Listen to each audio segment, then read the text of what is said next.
বিষ্ণু সম্বন্ধে বিষ্ণু, বিষ্ণুকে বিশ্বং ব্যাপ্তি বিষ্ণু, সমস্ত বিশ্ব যিনি ব্যক্ত হয়ে আসেন তিনি বিষ্ণু।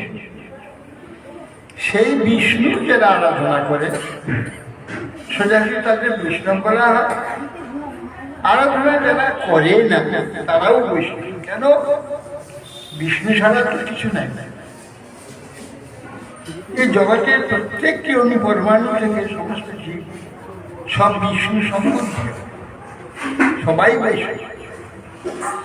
সোজাসুজি যারা উপাসনা করে বৈষ্ণব আচরণ ইত্যাদি স্বীকার করেন তারা সোজাসুজি বৈষ্ণব করে। কিন্তু কার্য তো সকলেই বৈষ্ণব। আচ্ছা, এই বৈষ্ণব যারা উপাসনা করে বিষ্ণু তাদের যে আচরণগুলো সেইগুলিকে বৈষ্ণবী আচরণ। বৈষ্ণবী আচরণ বৈষ্ণব কি করে? ভগবান উপাসনা করে। উপাসনা করলে বৈষ্ণবকে শুদ্ধাচার্য হতে হবে।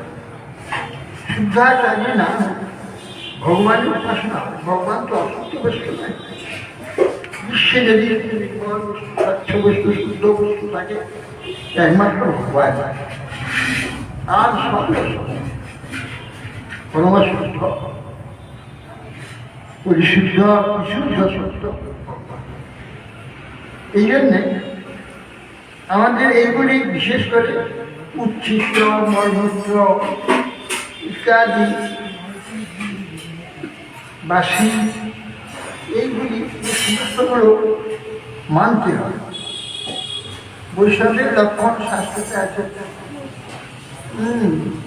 ভদ্ররূপম তপ্তচক্রম তুলসী গোপী মৃত্তিকা রাম কৃষ্ণশ্চ মন্ত্রশ্চ শিক্ষাশক্ত কমল ধূপ্ত বস্ত্র গুরুর বাক্য দশ লক্ষণ বৈষ্ণবা। বৈষ্ণবের ভদ্ররূপ মস্ত মুন্ডল আদি যথাসময় প্রয়োজন অনুযায়ী মস্ত মুন্ডন করে করার নাম মহাপ্রভু বললেন, যাও চন্দ্রশেখর সনাতনকে ভদ্রবেশ করে সে আপনার দাড়ি ছিল আলোচনা করার দাড়ি মুসলমানের দেশ সব মুন্ডন করে গঙ্গাস্থানে নিয়ে এটা ভদ্রবেশ। ভদ্রবেশ ভদ্র মানে মঙ্গল, মঙ্গলকে ভদ্র বলা। ভদ্রবেশ মঙ্গলের বেশ, কল্যাণের বেশ।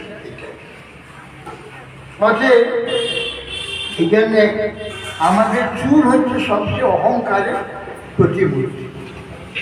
চুল হলে নিজেকে খুব সুন্দর থাকে। যে সুন্দর করবার জন্য নানা রকম চুলের ভাই কিছু সুন্দর।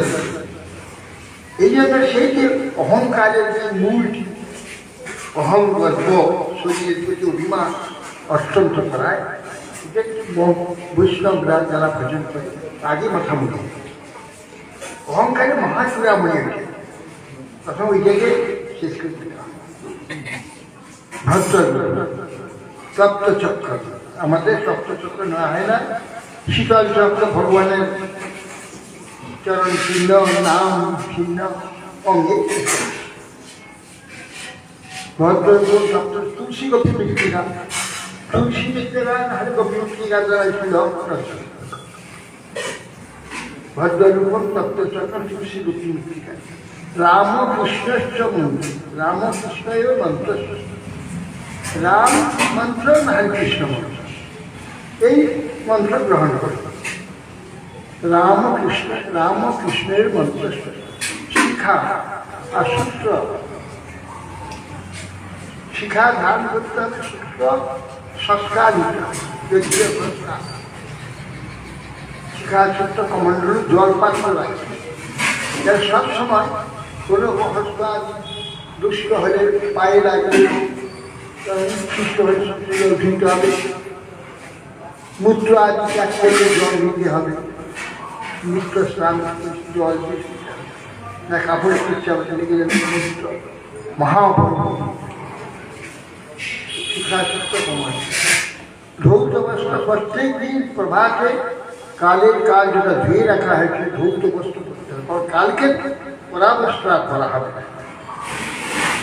অধৌত বস্ত্র করলে খুব অবৈধ করবে। ধৌত বস্ত্র গুলোর বাটা চলতি কথা সাধারণ সে চলতি কথা বলা হবে। চলতে নাকি গুরু গুরু পরম্পরায় যে সমস্ত কথা আছে তার চলতি কথাতে নানা অপশব্দ আছে, যা নাকি আমাদের কীর্তন যেমন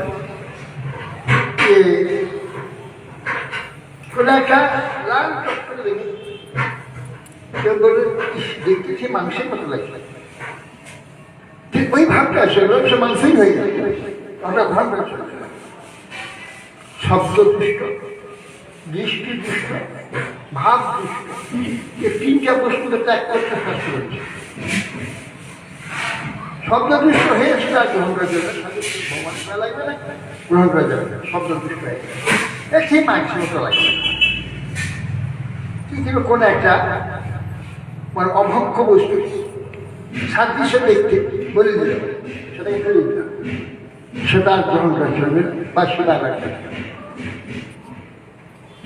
উচ্ছিষ্ট কোনোরকম মুখেতে কিছু লাগবে সঙ্গে সেটা হাত দিতে হবে এবং ভগবানের মন্ত্র শাস্ত্র অধ্যয়ন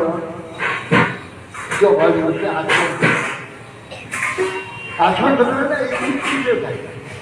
আমরা ছুটি ফেলি, ফুলকুচি ফেলি, মুখেতে একটু জল করতে গেলাম, তাতে কাপড় ছিল, কাপড়টা একটু হয়ে গেল, সর্বঙ্গ উচ্ছিষ্ট হয়ে গেল। বাম হাত বসলে ধরে একটু ডান হাতে কাটছে, বাম হাত একটু হলো ডান হাতে সেটা মানে না, মাঠে রেখে দিলাম ব্যাস বাম হাতে সে যা গায়ে সব বাংলা একটু হয়ে গেল। এই উচ্ছিষ্ট স্পর্শ হয়ে কোন ভগবান সেবা যন্ত্র লাগে সুনির্দিষ্ট হয়ে গেল, সেইটা ভগবানের সেবাতে লাগাতে মহাপরাধ অন্ধকার। এরকম বহু বিশেষ করে আচরণ করতে হয়। এক সময় উত্তম ঋষি, গৌতম ঋষি তার গুরুদেব সেখানে নিয়ে অধ্যয়ন করেছে। তখন সমাবর্তন অর্থাৎ ফিরে আসবে গিয়ে সেই সময় বললেন যে গুরু দক্ষিণা দিতে হবে, গুরু দক্ষিণা না দিলে বিদ্যা সিদ্ধ হবে না। তো গুরুদেব কি দক্ষিণা দেবো আপনি বলে আমার কোনো দরকার, তুমি যা সেবা আমার করেছ বহু দক্ষিণা হয়ে গেছে, আমি একটা কিছু দক্ষিণা দেবো, আপনি কি দিতে হবে না, না আমাকে গুরু দক্ষিণা নিতেই হবে, না হলে আমার বিদ্যা ঠিক হবে না, বিদ্যা কার্যকরী হবে, দক্ষিণা নিতেই হবে। যত সেবায় সেবা করছে এটা আমার ধর্ম, সেবা করতে হবে ব্রহ্মচারী, সেটা আমার ধর্ম। কিন্তু দক্ষিণা নিতে যাও তোমার গুরুমার কাছে যাও, সে যা চাই। তো গুরুমার কাছে গেলে যে মা কি দক্ষিণা আমি দেবো, আমি কি গ্রহণ করবো, আপনি কি ভালোবাসেন, কোনটা আপনার দরকার? বললে দময়ন্তী দেবী, মদয়ন্তী দেবী কণ্ঠে কর্মের কুণ্ডল দিতে হবে, পারবে? নিশ্চয়ই চেষ্টা শুনল। সৌদাস রাজা তিনি মদয়ন্তী, সে মদয়ন্তীর ওখানে গিয়ে এই সৌদাসকে বললে মহারাজ আমি মদয়ন্তী দেবী কর্মের কুণ্ডল আমার গুরুমা খেয়েছে, আমি তাকে দিতে হবে।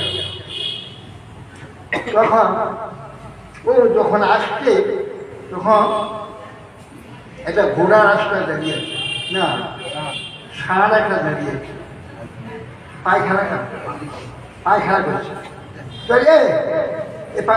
আমার একটু খেয়ে যায় একটা ষাঁড় গরু খাইতে বলছে, গোবর খাইতে বলছে, গোবর খেয়ে খেয়ে যায়, ঠিক আছে ওই একটু গোবরটি খেয়ে দিয়ে একটা হাত জল দিয়ে একটু মুখের দিয়ে চলে গেছে। তারপর বলছে যে যা ঘরের মধ্যে বদন্তি আছে যা কি তার কাছে প্রার্থনা করে সৌদাস ঘরের মধ্যে সমস্ত রাজপুরী অন্বেষণ, তন্ন তন্ন অন্বেষণ। হ্যাঁ, কোথাও মদয়ন্তী খুঁজে না আপনি ফিরেছিলেন মহারাজ, আপনি বলে রাজমহলের মধ্যে মদয়ন্তী দেখে আছেন, ওই কোথাও খুঁজে পেলাম না। ভালো করে আচমন করি বা আচমন হয় না, ওখানে কোনো জলে মুখে লেগে কেসে আচমন করতে গোবর খেয়েছে, তারপরে সে বসে ভালো জল নিয়ে আচমন করে আবার যা যে দেখে না বরণটা ঘুরে বেড়াচ্ছে, যে প্রার্থনা করলে বরণটা খুলে দেখো তক্ষক নেওয়ার জন্য নিরন্তর চেষ্টা করেছে আমার মধুকণ্ডটা লেগে, খবরটা সাবধান লাগে বলে। এইভাবে দেখুন সে আচরণটা ঠিক হয়নি বলে ওই মদয়ন্তীকে দেখতে, তবে যে মদয়ন্তী দেখতে তখন বলছে তুমি উচ্ছিষ্ট তো যাচ্ছে ছুটে একটু আচরণ করো, ঠিক আছে ঠিক আছে আমরা ঢুকে না মদয়ন্তী মহাসতী মদয়ন্তী। সেই জন্যে আচরণ আমরা কেন করা হয়, ওষ্ঠটাকে উচ্ছিষ্ট মুক্ত করার জন্য। যদি উচ্ছিষ্ট হয়ে বসতে এই শব্দ উচ্চারণ করবো, এই শব্দটা উচ্ছিষ্ট হয়ে যায়, ওটা কাজ হয়ে যাবে। আপনাদের বৈষ্ণব যে আচার সেটা খুব সুন্দর, সাধারণ ওটা জানে না, এই আচরণটাকে মক্ষ রাখে, যার ফলে সব কোনো সাধারণ কোনো ভোজন ঠিক হয়। অতএব সেই জন্যে সাধু সন্ধ্যা আচরণ ছিল। আর জাগত লোকের নাম যোগ করতে কেন হয়তো অপবিত্র অবস্থায় যা খাবে বক্ষণ করবে, ওই যে অপবিত্র বস্তুটা তার সমস্ত প্রভাবটা সত্যি হবে, বুদ্ধিতে হবে, মনে হবে, সত্যি হবে। এই জন্যে সবসময় কিছু প্রভাব তারা খাইতে গেলে পবিত্র হয়ে গেলে, এই জন্যে সংস্কৃত ব্রাহ্মণরা তারা কখনো স্নান আর নীল পবিত্র না হয়ে কখন জল গ্রহণ করে, অস্নাত অবস্থায় জল গ্রহণ করে অপবিত্র। অপবিত্র বস্তু খেলে তার বুদ্ধি শরীর সব রকম অসুস্থ থাকে, তার তার কোনো সুস্থ কার্যের ভগবত ভজন, ভগবত পূজা, ভগবত সেবা কিছু সব নষ্ট হয়ে যায়। সদাচার প্রথম। আমি একদিন ওই শৌচাচারী পায়খানা গিয়েছে, ফিরে এসে সামনে আমাদের নিচেতে মাটি যেখানে মাটি নিয়ে দাঁড়িয়ে দেখছে, আমি এসে বাম হাত মাটি নিয়ে দেখ বামাতে মাটি করে, আমি হাত মাটি করে হাত মাটি করো বাম হাতে লিখে বাম হাতটা নিয়ে তোমার একটা অসুস্থ হাত, তুমি জল শোধ করবে, সেই হাতে মাটিটা আরেকজন হাত দেবে, মাটিটা টেস্ট হয়ে যাবে।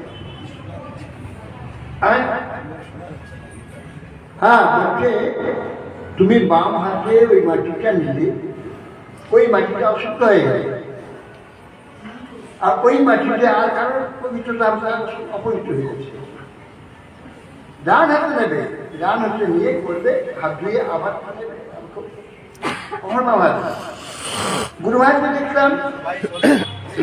গুরু মহারাজকে দেখলাম তিনি শৌচাগার থেকে এসে বারান্দার সাথে সাবানটা নিয়ে এইরকম করে রেখে দিলেন, তারপরে হাত দিয়ে এরপর হাতটা ধুয়ে আবার উঠে এরকম করে রেখে এইসব দেখে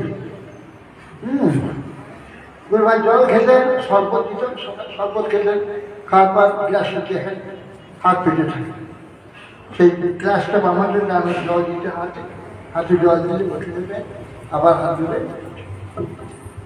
এই সমস্ত আচার গুরু মহারাজ কাছে সবাই দেখেছি। আমাদের বিভিন্ন সেবা আছে, ভগবত সেবা আছে, বৈষ্ণব সেবা আছে। যদি আমার কোনো উচ্ছিষ্ট হাত থেকে যায়, সেটা যদি কোনো দ্রব্যে ফল মিষ্টি কোথায় যে থাকে, স্পর্শ হয়ে থাকে, সেইটা ভগবানের সেবা বৈষ্ণব সেবা লাগে যে আমার কিছু তো সব খাও না, সর্বনাশ ভক্তি যাবে, শরীরও যাবে। ভগবান শরীর দিয়ে আমার শরীর যাবে, তাহলে আমার আয়ু যাবে, সকাল মৃত্যু হবে, ভক্তি একটু থাকবে না। এবারে পাশান যে বৈষ্ণব সদাচারগুলি কষ্টভাবে মানতে হবে। যারা মানবে তাদের জ্ঞান হবে, বৈষ্ণব হবে, ভক্তি হবে। যারা সে মানবে না, বাইরে বৈষ্ণব মনে দেখাবে, কার হবে একদিন শেষ কাল দেখাবে, ওই নাম অত্যন্ত খারাপ। সেই জন্য আমাদের বৈষ্ণব আচার্য আচার প্রত্যেকে করতে হবে। আচ্ছা, এই বিষয়ে এখন আপনাদের থেকে অচ্যুতানন্দ কর্মরা তার কিছু আলোচনা যতটুকু পারে 5 মিনিট।